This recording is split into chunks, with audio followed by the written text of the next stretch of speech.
Hello and welcome back to my channel. I'm the Fairy Tempest, and today I wanted to do a kind of historical spotlight on Booker T. Washington.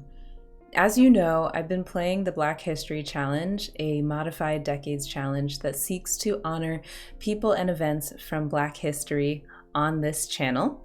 In the most recent episode, Ben Jr., our heir, finished his schooling at Tuskegee, and we reached the year 1895, which is the same year that Booker T. Washington gave a speech now known as the Atlanta Compromise. This speech was Washington's opening address at the Cotton States and International Exposition in Atlanta, delivered to an audience of 3,000 majority white Americans. The exposition was an enormous agricultural and business trade fair held in the current Piedmont Park that sought to publicize the Southern economy and attract further investment. But before I get into all that, let me back up a bit. So when I started this challenge, I didn't think of doing this kind of video. It was just about playing The Sims and the Decades Challenge from a different perspective. But I felt like this might be a good opportunity to talk about a really influential figure in Black history, especially because, and I'm just speaking from my own experience, I feel like we didn't really talk about Booker T. Washington and his impact while in school. But my memory is also not that great on the best of days. So take that with a grain of salt. And in that vein, I would also like to mention that I am not a historian, I'm not an expert, I'm just an amateur nerd. So if there are any fun facts that I miss, please feel free to post them in the comments. Now that Ben Jr. has moved back home, he's strived to make a few changes around the farm in the year leading up to his wedding. He taught his brothers how to help him build up the house and add more rooms to fit him and his new wife. He's also been showing his father, Benjamin, how to maximize the harvest each season and sow different crops and rotate them, with the ultimate goal of paying off the Coates' sharecropping debts and achieving his father's dream of becoming a landowner. I wanted to talk about this a bit and why it was possible for Ben Jr. to have not only the skills, but the training to teach others to do these types of things, mostly within the context of Booker T. Washington's vision for Tuskegee graduates and what he thought was the best path forward for the Black population in America. So in 1895, the year of Washington's speech, known as the Atlanta Compromise, the Tuskegee Institute had been in existence for nearly 15 years. Even from the school's first year, Washington stressed the importance of embracing what he termed intelligent labor.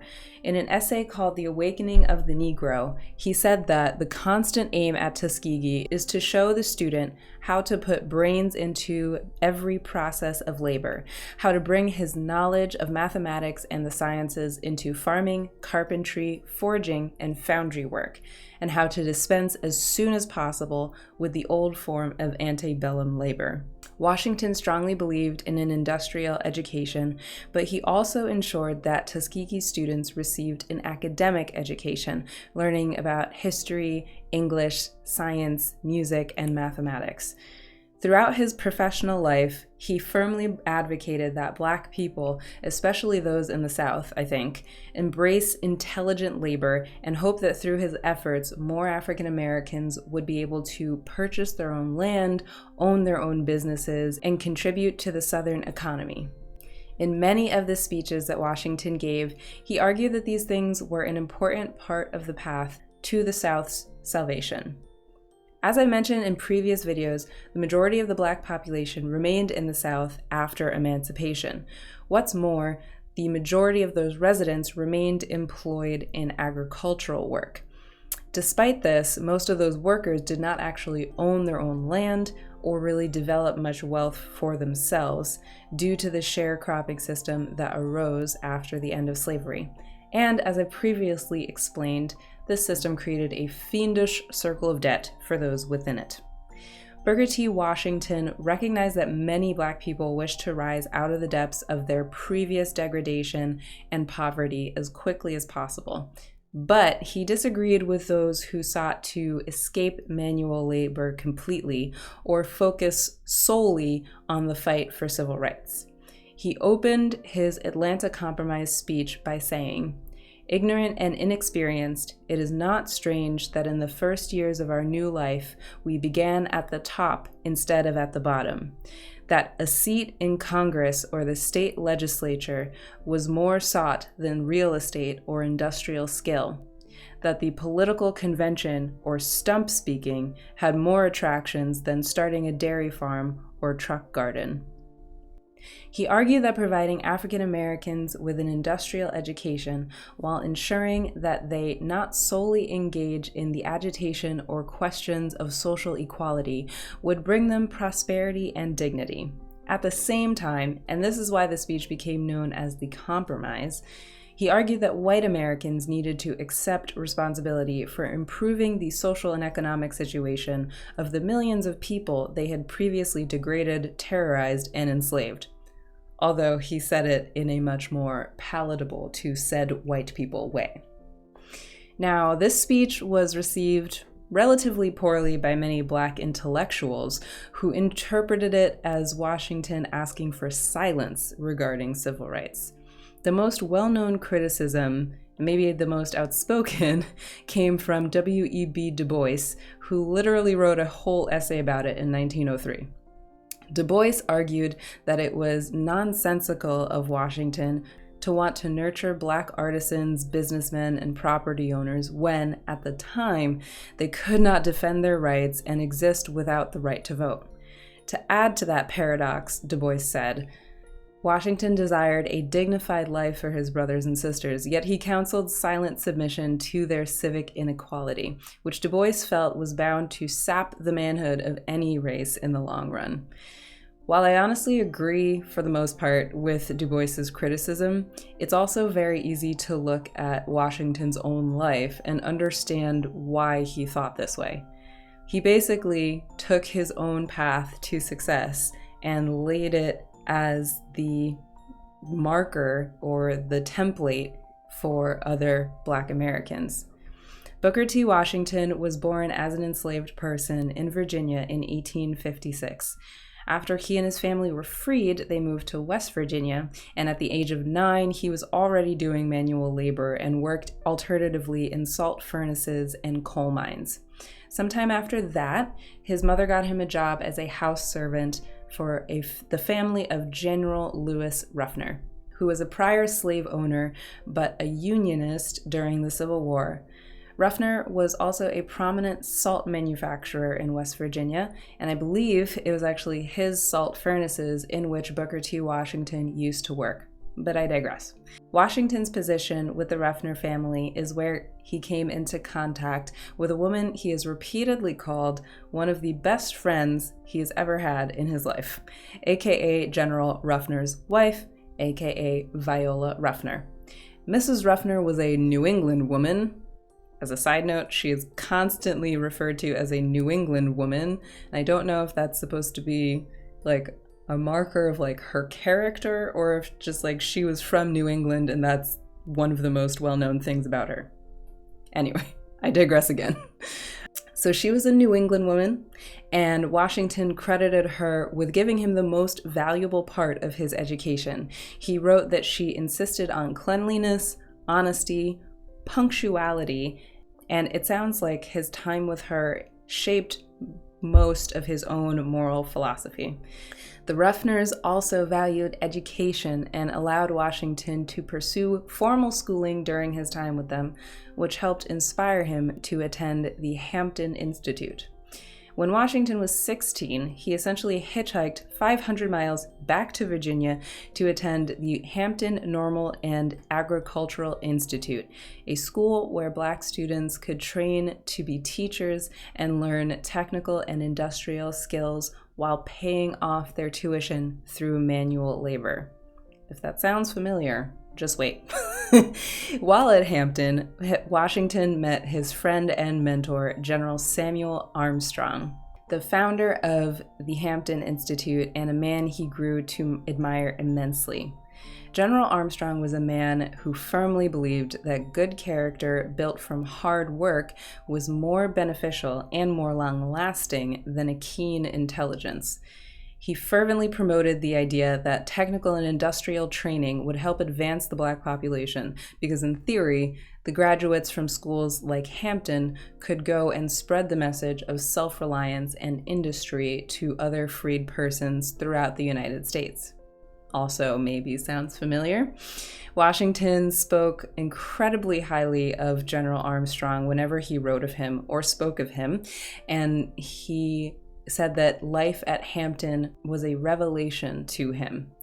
He was an impeccable student at Hampton, where he graduated with honors in 1875 and went on to study at a seminary for 1 year before returning to his hometown to teach at the first school he ever attended for 3 years.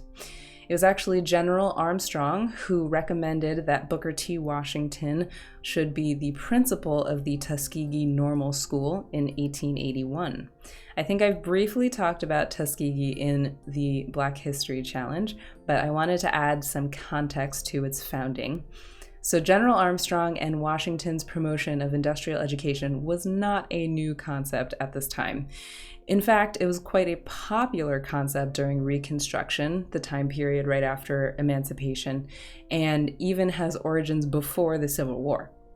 In any case, in the 1880 election, Lewis Adams, who was a former slave, an experienced tradesman, and a community leader, was approached by Alabama Senate candidate W.F. Foster about securing the Black vote for himself.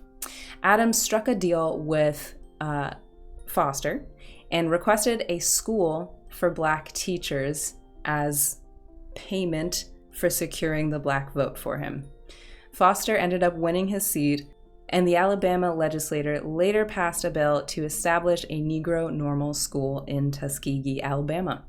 When Booker T. Washington opened Tuskegee on July 4th, 1881, in an old church in a little, very rundown shanty, there was only one teacher, Washington, 30 students, and a $2,000 appropriation from the previously mentioned bill. A few months after opening, however, Washington purchased 100 acres of abandoned farmland with a loan from the Hampton Institute's treasurer at the time, and that land actually remains the nucleus of Tuskegee University's present campus to this day.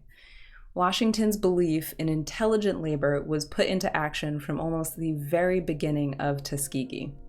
In the early years, it was actually a rule that no student could remain at the school unless he or she did some work in addition to their classes.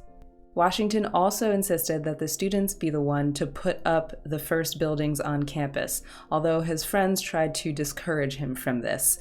While some parents in the Black community actually protested Washington's rules in the beginning, Tuskegee's student population continued to grow over the years, and Washington often wrote that they actually had to turn away hundreds of applicants. He was also a highly skilled fundraiser and dedicated much of his early years as principal soliciting donations from wealthy Northern donors. Washington's rise in prominence, especially after the Atlanta Compromise speech, and his impressive network of connections only helped grow and develop the Tuskegee Institute.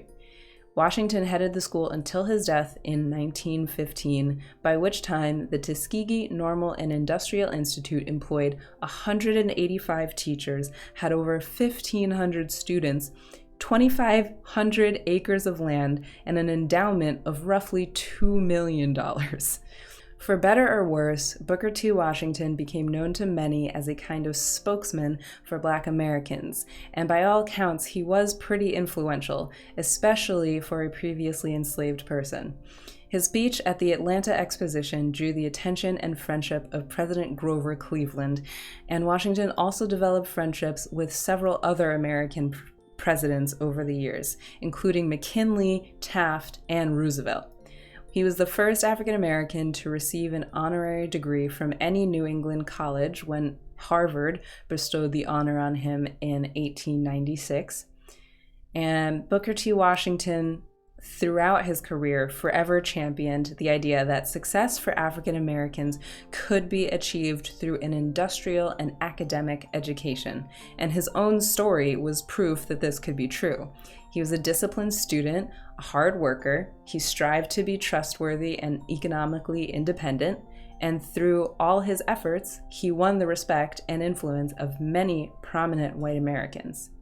Washington truly believed that his philosophy was an effective path to gaining full access to the rights and privileges of citizenship, and in his case, it certainly seemed to be true.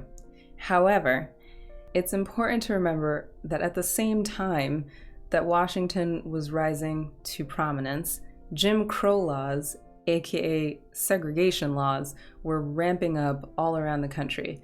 And the year after Washington's famous speech in Atlanta was also the year that the Plessy versus Ferguson ruling came down, the rather famous case in which the Supreme Court ruled that separate but equal laws were not unconstitutional and did not contradict the 13th and 14th Amendments. That decision would remain in place for more than half a century.